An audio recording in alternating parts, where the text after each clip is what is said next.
បាទបងយើងថ្ងៃនេះខ្ញុំបង្ហាញពីបងប្អូនដែលគាត់មកចាំគោណាគាត់ឆ្លៀត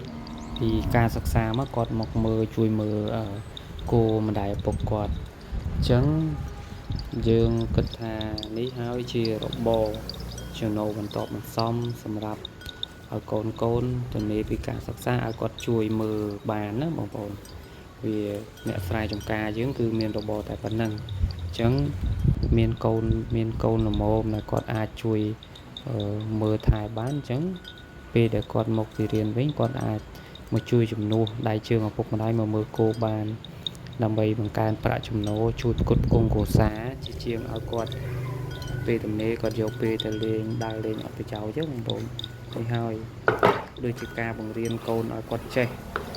រឹងមាំឲ្យគាត់ចេះជួយសម្រាលបន្ទុកក្រៅពីរៀនគឺយើងអាចជួយមើលថែគោបានអញ្ចឹងណាបងប្អូននេះជាល្អដែរ